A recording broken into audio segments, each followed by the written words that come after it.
একটা বিশাল কন্টেইনার জাহাজ ঘিরে রেখেছে ইরানের বিপ্লবী গার্ড বাহিনীর আইআরজিসি নৌবাহিনী। আশপাশে স্পিড বোটের ঝাঁক, মাঝ সমুদ্রে চলছে শক্তির প্রদর্শনী। আর সেই জাহাজের সামনে দাঁড়িয়ে আছেন ইরানের জাতীয় টেলিভিশনের এক প্রতিবেদক।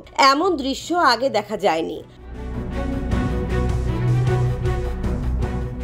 গত বছরের 13 এপ্রিল হরমুজ প্রণালীতে ইসরায়েলি মালিকানাধীন কন্টেইনার জাহাজ এমএসসি অ্যারিসকে আটক করেছিল ইরান।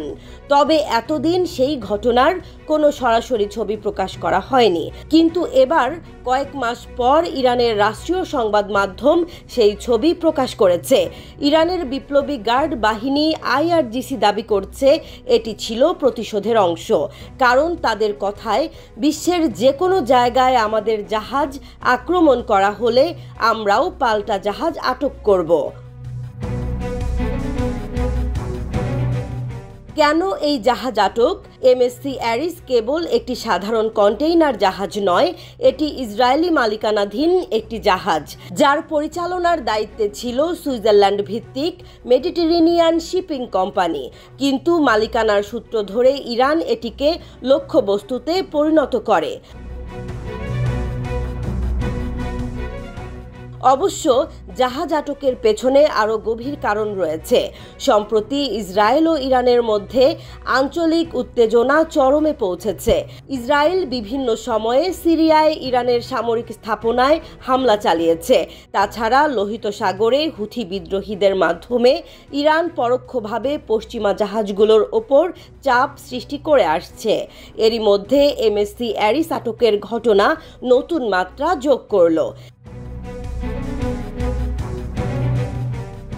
ইরানের সামরিক বার্তা, ইরানের আইআরজিসি নৌবাহিনী কমান্ডার অ্যাডমিরাল আলীরেজা টাংশিরি হুঁশিয়ারি দিয়ে বলেছেন, যেখানে আমাদের জাহাজ আটকানো হবে সেখানেই আমরা পাল্টা জাহাজ আটক করব।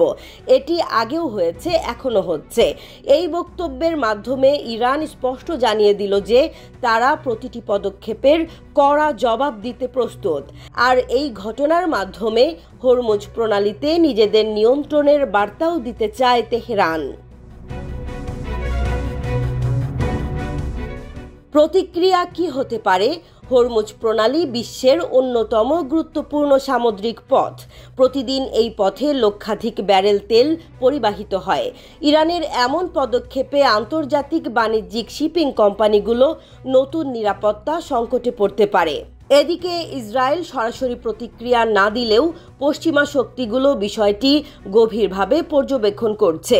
বিশেষ করে যুক্তরাষ্ট্র ও তার মিত্ররা ইরানের সামরিক পদক্ষেপের ওপর নজর রাখছে। তবে এটাও নিশ্চিত, এমএসসি অ্যারিস আটক করা শুধুই একটি ঘটনা নয়, বরং এটি ইরান ও ইসরায়েলের দীর্ঘমেয়াদী সংঘাতের আরও একটি অধ্যায়। এখন অপেক্ষা পাল্টা জবাবের।